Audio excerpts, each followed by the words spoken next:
అని ఈ రాష్ట్ర ప్రజలకే కాదు, సామాన్య మానవులకు కూడా, సామాన్యమైనటువంటి ప్రజలకు కూడా అర్థమవుతా ఉందని చెప్పి మీ ద్వారా తెలియజేస్తా ఉన్నాను. నిజంగా ఈ ప్రభుత్వం ప్రమేయం లేకుండా ఈ సంఘటన జరుగుద్దా? ఎందుకంటే అంత బిజీ ప్రాంతంలో, బందర్ రోడ్లో, ఆ పెద్ద స్వరాజ్య మైదానంలో ఈ ప్రభుత్వం యొక్క పాత్ర లేకుండా ఈ దాడి జరుగుద్దా అని చెప్పి నేను మీ ద్వారా అడుగుతా ఉన్నా. రాష్ట్ర ప్రభుత్వం వైఖరి ఏ విధంగా ఉందంటే ద్వంద్వ వైఖరి కూడా కాదు, గంటకి ఒక మాట చెప్తా ఉన్నారు. ఏ విధంగా చెప్తా ఉన్నారంటే, ఒకసారి చెప్తారు జగన్ గారంటే పడని దళితులు చేశారని చెప్పి చెప్తారు. జగన్ గారంటే పడని దళితులు ఎవరు ఈ రాష్ట్రంలో లేరని చెప్పి ఈ సందర్భంగా మీ ద్వారా తెలియజేసుకుంటా ఉన్నాం.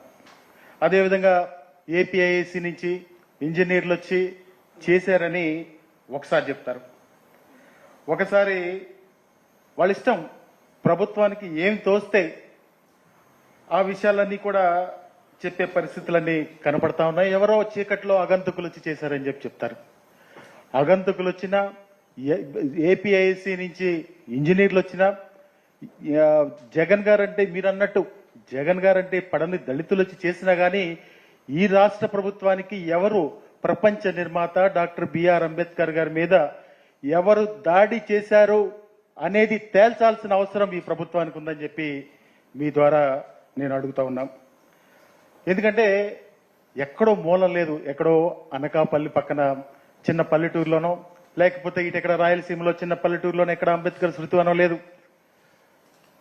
ఈ విజయవాడ నడిబొడ్డున, అంటే ఒక పక్కన రాజ్యాంగాన్ని పరిరక్షించే గవర్నర్ గారి బంగ్లా ఉంది, ఓ పక్కన కలెక్టర్ గారి కార్యాలయం ఉంది, ఓ పక్కన కోతవేటు దూరంలో పోలీస్ కమిషనర్ ఆఫీస్ ఉంది. అంటే వీటిలన్నిటి మధ్యన ఉన్నటువంటి రాజ్యాంగ నిర్మాత డాక్టర్ బిఆర్ అంబేద్కర్ గారి స్మృతివనానికి రక్షణ లేదంటే ఈ రాష్ట్రంలో ప్రభుత్వం ఏ విధంగా చేస్తా ఉన్నారో మనందరికీ అర్థమవుతా ఉంది. నిజంగా వాళ్ళు అంతమంది వచ్చి బహిరంగంగా, నిజంగా ఒక వీడియో కూడా ఉంది మా దగ్గర, ఆ వీడియో కూడా చూస్తే మన క్లియర్గా మనకి రాష్ట్ర ప్రజలకు కూడా అర్థమవుతుంది. ఒకసారి వీడియో ప్లే చేయండి. అది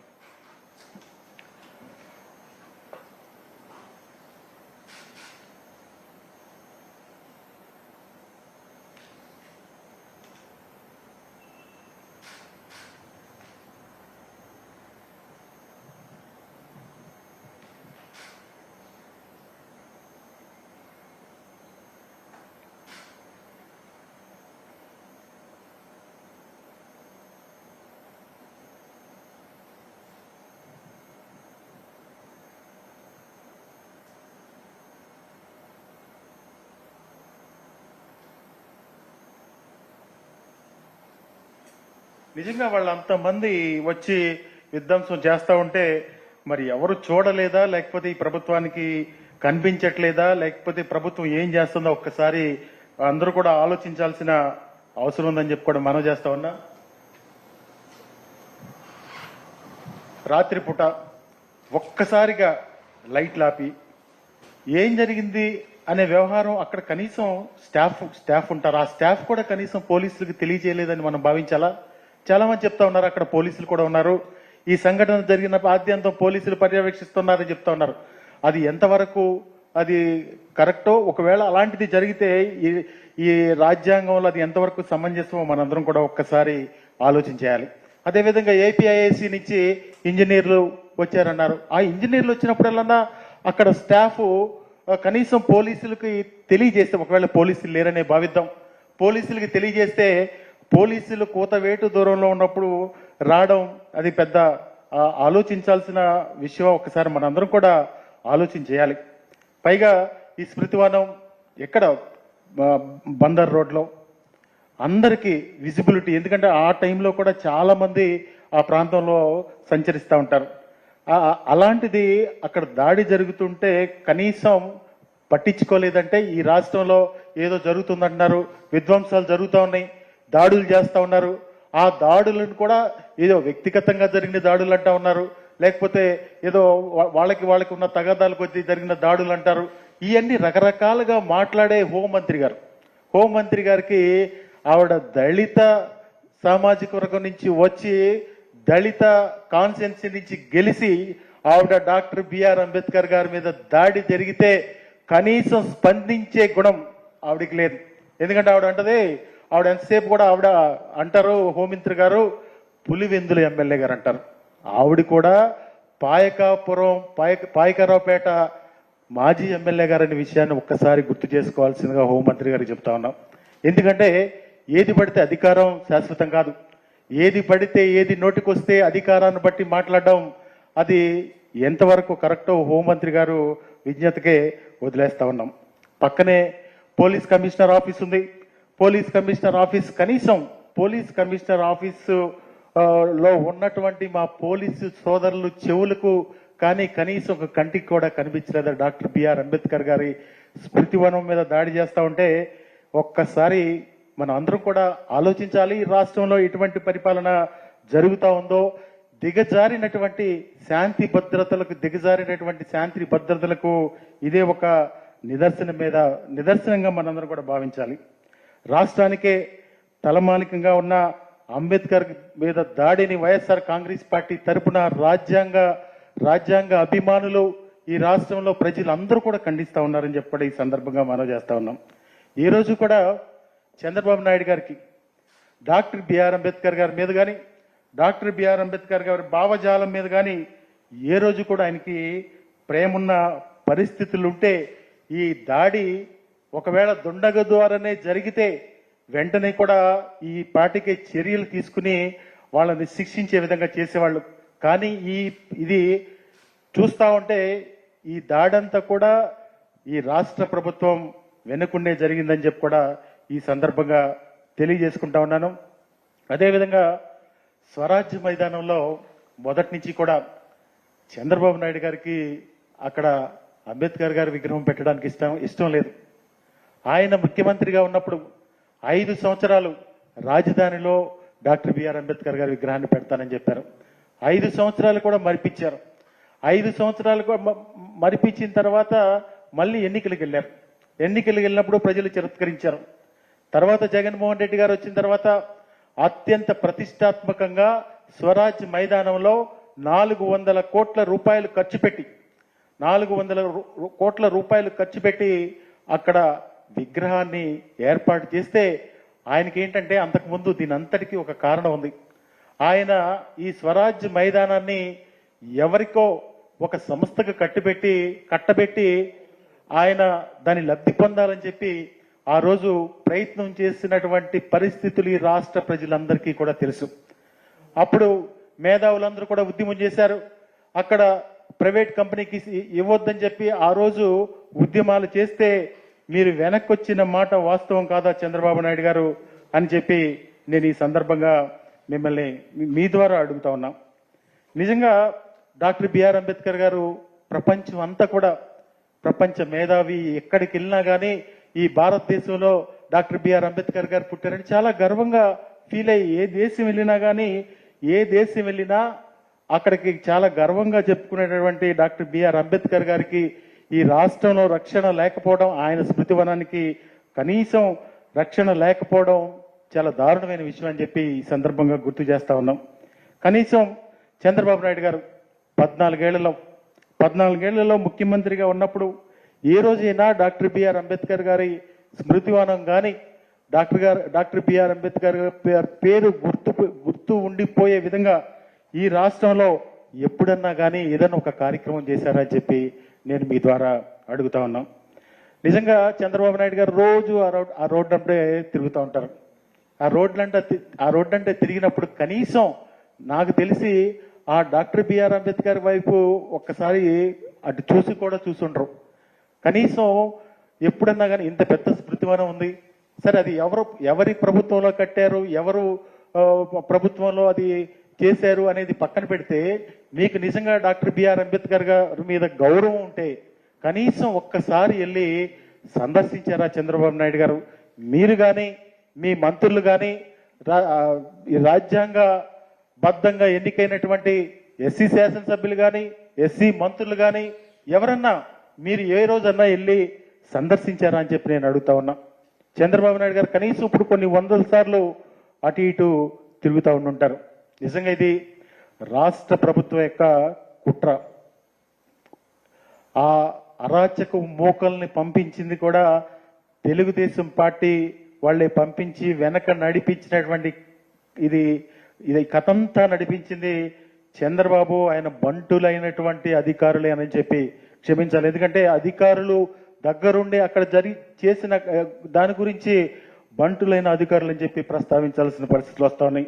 అదేవిధంగా భవిష్యత్తులో వాళ్ళందరూ ఆలోచన ఏంటంటే చంద్రబాబు నాయుడు గారికి దీని వెనకాల వేరే ఉద్దేశం ఉంది.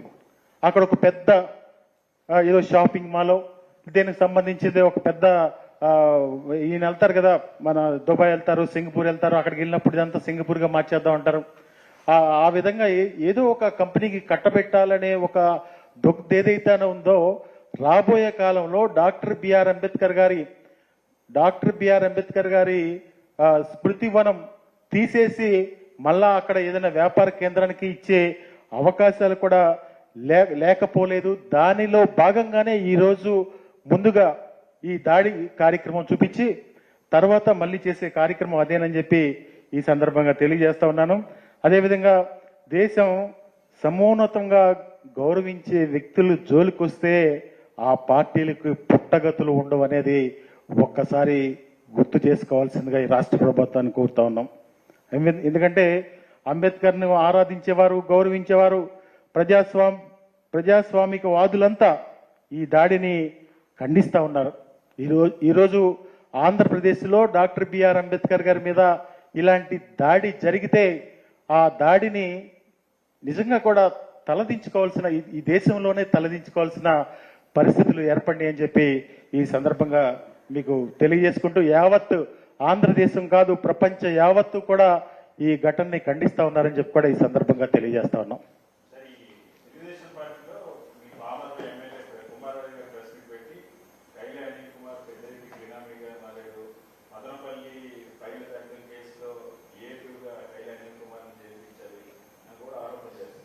అంటే ఈ విషయాన్ని నేను కూడా ఇందాక టీవీలో చూశాను. మా పామరు ఎమ్మెల్యే నా మీదే గెలిచాడు, కానీ అతను ఎమ్మెల్యేగా గెలిచినట్టు కూడా ఇప్పటికి కూడా గెలిచానా లేదా అని ఆయన గిల్లుకుంటా చూసుకుంటా ఉన్నాడు. మా పామర్లో ఆయన అంటారు కుమార్ రాజా అని పిలవరు, కలెక్షన్ రాజా, పేకాట రాజా అని ఈ మధ్య కొత్తగా వచ్చిన కాడి నుంచి పేకాట రాజా అని పిలుస్తా ఉన్నారు. అంటే నేననేది ఏంటంటే ఏదైనా వాళ్ళు ప్రభుత్వంలో ఉన్నారు, ప్రభుత్వంలో ఉన్నప్పుడు నిజంగా నేను మదనపల్లి కేసులో కానీ నేను ఇన్వాల్వ్ అయి ఉంటే దర్యాప్తు చేసుకోండి. నాకేమన్నా మదనపల్లిలో భూములు ఉంటే దర్యాప్తు చేసుకోండి. నేను పామర్లో ఇందాక ప్రెస్ మీట్లో చూస్తే పామర్లో నాకు ఇల్లు కట్టుకోకూడదా?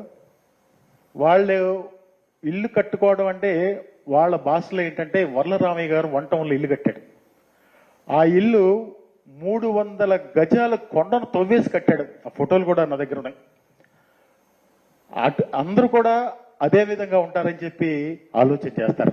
కానీ వాళ్ళు చేసినటువంటి ఆరోపణలకి నేను కూడా బాధ్యత కలిగినటువంటి పనిచేసినటువంటి శాసనసభ్యుడిగా నేను కూడా చెప్పాల్సిన అవసరం ఉంది.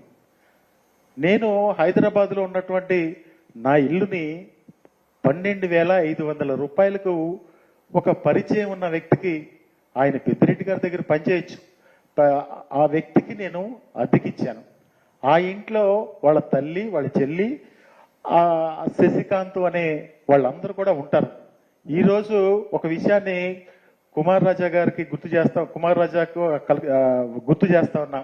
అతను పామర్లో ఉండే ఇల్లు కూడా అద్దెకే ఉంటున్న విషయాన్ని ఒకసారి గుర్తు చేసుకోవాలి.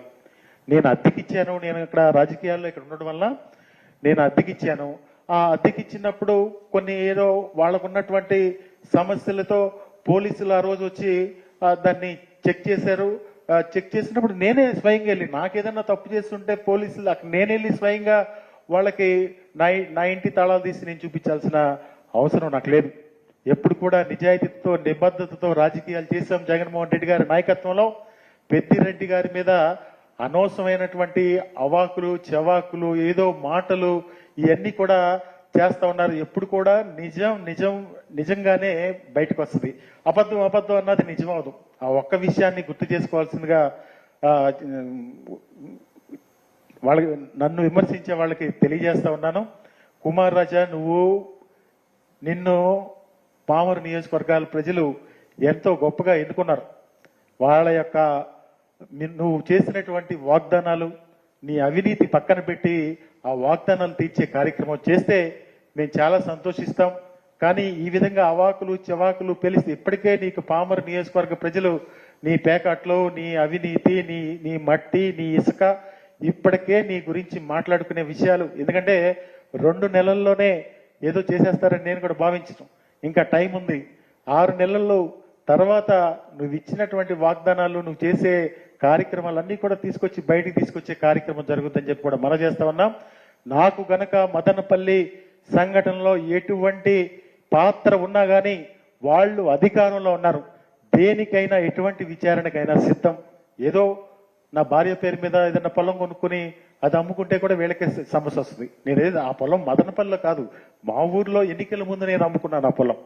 దయచేసి ఇదంతా కూడా ఏదో అబద్ధాన్ని నిజం అని చేయాలని చేస్తే అది ఎప్పటికీ కూడా నిజం కాదని చెప్పి ఈ సందర్భంగా తెలియజేస్తా ఉన్నాం.